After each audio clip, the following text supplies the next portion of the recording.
Il y a 15 jours, suite au tremblement de terre qu'il y a eu à Bali, à Karangasem, j'avais fait une vidéo où j'avais présenté Nyoman Puja et vous avez raconté son histoire où sa maison s'est effondrée et où il avait perdu sa fille.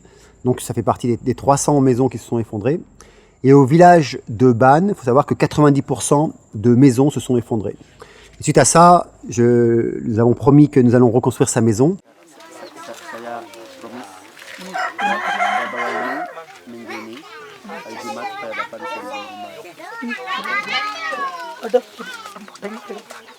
Et je voulais vraiment vous remercier, toutes et tous. Je voulais vraiment remercier cet élan de générosité que vous avez eu, puisque ce n'est pas une maison que nous allons reconstruire, non pas celle de Nyoman Puja seulement. Ce n'est pas 2, ni 3, ni 4, ni 5, ni 6, ni 7, ni 8, ni 9, mais 10 maisons, c'est-à-dire le village entier, de là où on va nous aller aider. Et vous voyez, j'en ai des frissons. Et je voulais vraiment, mais vraiment vous remercier du fond du cœur. Et j'ai énormément de gratitude pour vous, déjà, parce que chaque don que vous avez fait, et c'est, on dit en anglais outstanding, c'est en dehors de ce que l'on pensait. Chaque don, ce que vous avez fait, représente en fait une partie d'une maison. Et donc, grâce à vous, mais vraiment grâce à vous, on va pouvoir reconstruire ce village. Et vraiment, j'ai énormément de gratitude pour ça. Alors, ce qu'il faut savoir, c'est que on se focalise en fait sur le village de Ban, là où on ne peut pas accéder, parce qu'il n'y a pas d'aide qui arrive là-haut, parce qu'il faut justement des véhicules tout-terrain. Et la semaine dernière, donc on a été là-haut pour pouvoir faire un petit récap, pour voir un petit peu ce qu'il manquait. Et puis on est retourné, là quand je vous parle, là, je viens juste de rentrer encore une fois, on a été là-bas. Et on a été à plusieurs voitures, il a fallu qu'on fasse des allers-retours avec les voitures et le 4x4 pour ramener des matelas. Donc on a réussi à trouver un petit Suzuki 4x4 aussi en plus de mon véhicule. Et donc pour pouvoir balancer les matelas d'un véhicule à un autre, pour pouvoir monter là-haut au village.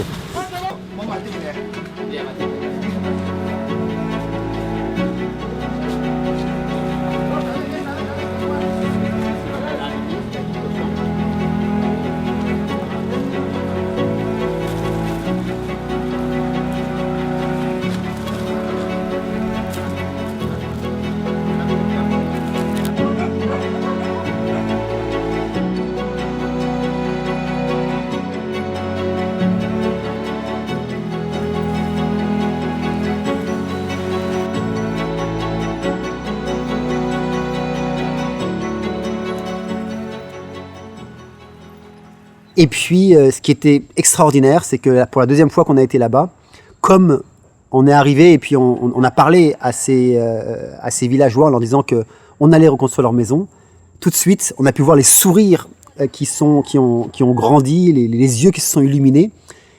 Et je voulais vraiment vous parler de ça parce que souvent, je dis que le rêve, c'est la nourriture de l'âme. Et là, on le voit bien, c'est-à-dire que autant bien les aliments solides et l'eau, c'est la nourriture du corps. Mais lorsque l'on ne rêve plus, c'est-à-dire que si on n'a plus de rêve, si on n'a plus de but dans notre vie, si on n'a plus de sens dans notre vie, notre âme se meurt. Et on a pu voir, en tout cas avec ma femme, la dernière fois, on a pu voir à quel point les yeux ont brillé et ces personnes avaient de nouveau des rêves, donc leur âme se nourrissait encore et encore. Et encore une fois, j'ai énormément de gratitude pour vous, cet élan de générosité, pour moi c'est extraordinaire. Ça nous montre aussi autre chose, ça nous montre que, faut savoir que là-haut, il n'y a pas d'aide. Le gouvernement, à mon avis, il n'est pas prêt d'arriver là-haut. S'il arrive, ils vont peut-être aider un petit peu les villages d'en bas et autres. Ce que je veux dire par là, c'est que ça fait 15 jours que le tremblement de terre, que la terre a tremblé.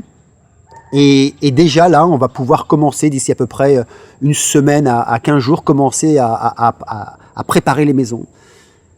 Et ça, c'est possible. Pourquoi ? Parce que nous, donc vous, avec nous tous ensemble, on a décidé de ne pas attendre, donc d'être hors leur loi d'une certaine façon.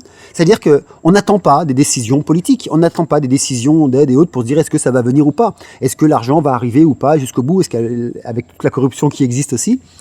Et on a pris cette responsabilité, on s'est dit non, on y va, et vous avez pris aussi cette responsabilité.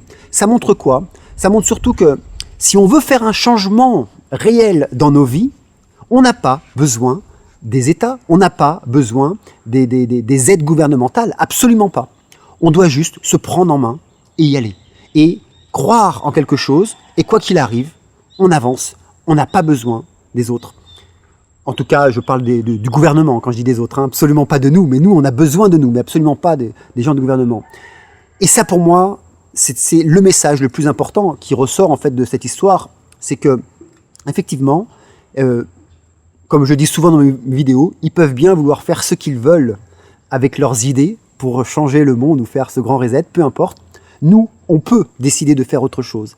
Et on le prouve là encore, grâce à vous, on prouve qu'on peut faire autre chose. Alors, les maisons que l'on va construire, il faut savoir qu'avant, ils avaient des maisons en ciment, en briques, et elles se sont tous effondrées complètement, parce que le village de Bannes, c'est 90% des maisons qui se sont effondrées. Donc les maisons que l'on va reconstruire, d'abord c'est des petites maisons, hein, puisqu'ils avaient tous des maisons à peu près 5 mètres par 3 mètres, 5 par 5, 5 par 6. Donc on va reconstruire des 5 mètres par 6 mètres, et les plus grandes qu'on va reconstruire, c'est 7 par 7, avec 2 chambres. Et certaines auront 3 chambres. Et ce qu'il faut savoir, c'est que on va utiliser ça s'appelle, alors je sais pas comment ça s'appelle en français, mais ici c'est du Bajaringan, donc c'est du métal très léger, je crois que c'est de l'acier galvanisé ou un truc comme ça. Et on va utiliser des calciboards pour pouvoir pour faire les murs. Et en haut on va utiliser comment ça s'appelle, des grandes tuiles, enfin c'est des grandes plaques en métal plutôt. Je crois que c'est Galvalon, ça s'appelle ici en Indonésie, donc de 5 mètres et 6 mètres. Et ce qui fait que s'il y a encore des tremblements de terre, c'est toute la maison qui va bouger d'un coup. Et ça, si vous voulez, à Lombok, ça a vraiment porté ses fruits. Et toutes les maisons qui ont été construites comme ça, donc c'est antisismique, c'est la maison qui bouge. Toutes les maisons qui ont été construites comme ça, ont tenu avec le tremblement de terre. La difficulté en fait là-haut, ça va être quoi en fait? C'est pas tant d'acheter le matériel, etc. Et ce qui va nous coûter le plus cher, c'est d'acheminer le matériel là-haut, puisque l'accès est vraiment difficile, c'est vraiment compliqué. Mais bon, on relève le défi, et donc je voulais vraiment vous remercier encore une fois, vous dire que ces gens, en tout cas, ces 10 familles, pour démarrer, on verra après la suite, mais en tout cas, ces 10 familles, grâce à vous, vont pouvoir avoir un toit et dormir. Donc je reviendrai vers vous quand on aura fini le projet. Vous pouvez par contre cependant voir toute la construction, et puis au fur et à mesure qu'on va aller là-bas, parce qu'il va y avoir du temps, il faut qu'on déblaye toutes les maisons, il va falloir qu'on refasse des fondations, il faut après qu'on fasse monter le matériel, après il faut qu'on construise les maisons une à une, etc. Il faut d'abord qu'on fasse des maisons en attendant, ce qu'on appelle ça des shelters en anglais. Pourquoi? Parce que dans 15 jours, c'est la saison des pluies, et il faut bien qu'ils puissent dormir en attendant, donc on va faire des petites maisons provisoires. Et donc, vous pouvez voir tout ça sur notre page Facebook qui s'appelle Bali Crisis Help and Support.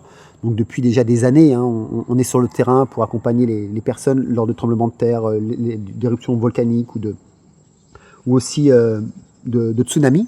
Donc vous pouvez voir le suivi, comme ça vous pourrez voir aussi ce que l'on fait vraiment sur le terrain.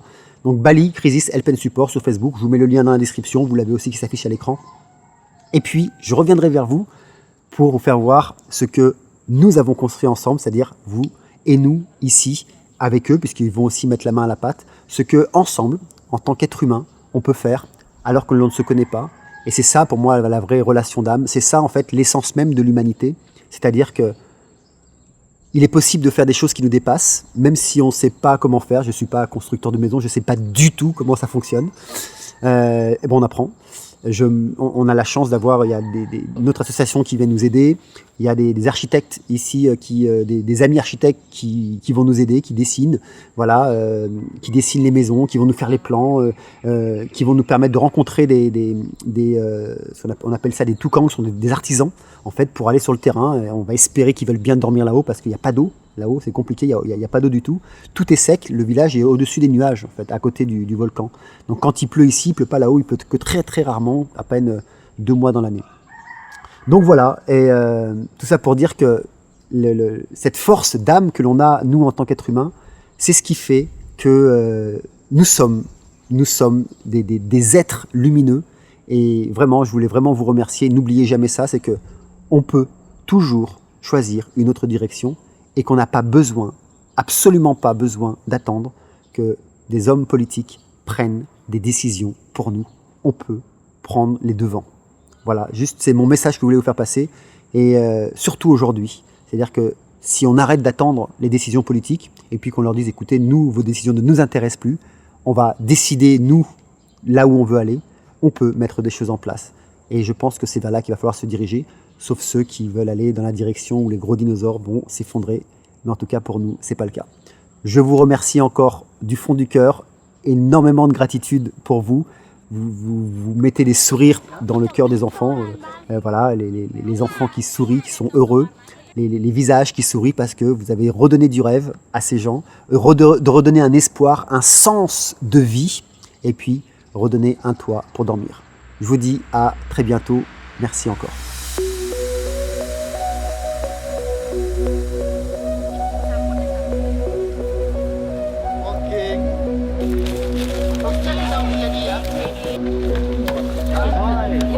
Oke.